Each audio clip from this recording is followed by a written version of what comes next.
അപ്പൊ നമ്മളുടെ അടീനിയം വിത്തുകളൊക്കെ നട്ടിട്ട് 4-5 ഇല പരിവൊക്കെ ആയിട്ടോ.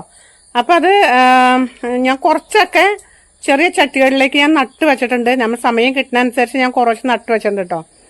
അപ്പൊ ഒരു 6 മാസം ആവുമ്പോഴത്തേക്കും നമ്മുടെ വീട്ടിൽ നിറയെ അടീനിയം ചെടികൾ നട്ട് പിടിപ്പിക്കാനാണ് കേട്ടോ എൻ്റെ പ്ലാനൊക്കെ.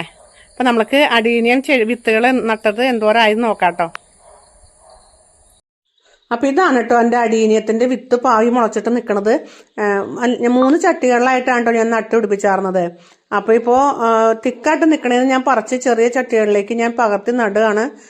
അപ്പൊ കൂട്ടത്തിൽ നിന്നാണ് കേട്ടോ, ഞാൻ വലിയ കൂട്ടത്തിൽ നിന്നാണ് ഞാൻ ഓരോന്ന് പറിച്ച് മാറ്റണേ. ഈ സമയക്കുറവുള്ളതുകൊണ്ട് ഒരുമിച്ച് ചെയ്യാൻ പറ്റില്ല. ജോലി കഴിഞ്ഞ് വന്നിട്ട് കിട്ടുന്ന സമയത്താണ് ഞാൻ ഇതൊക്കെ ചെയ്യണത്. അപ്പൊ ഇത് 3-4 കളറ് ഞാൻ ഇതിനകത്ത് ഹാൻഡ് പോളിനേഷൻ ചെയ്തിട്ടുണ്ട്. റെഡ്, ചുമപ്പ്, പിങ്ക് കളറൊക്കെ ഞാൻ, വൈറ്റ്, ഇതൊക്കെ ഞാൻ ഹാൻഡ് പോളിനേഷൻ ചെയ്തിട്ടുണ്ട് കേട്ടോ. അപ്പൊ അത് ഏത് കളറൊക്കെയാന്ന് നമുക്ക് പറയാൻ പറ്റില്ല. പൂവിട്ട് കഴിയുമ്പോൾ നമുക്ക് അറിയാൻ പറ്റുള്ളൂ. അപ്പൊ ഇത് പൂവ് ഇട്ട് കഴിഞ്ഞിട്ട് നോർമൽ ആണെങ്കിൽ നമുക്ക് ഞാൻ ഗ്രാഫ്റ്റിംഗ് ചെയ്യാന്നാണ് വിചാരിച്ചിരിക്കുന്നത്.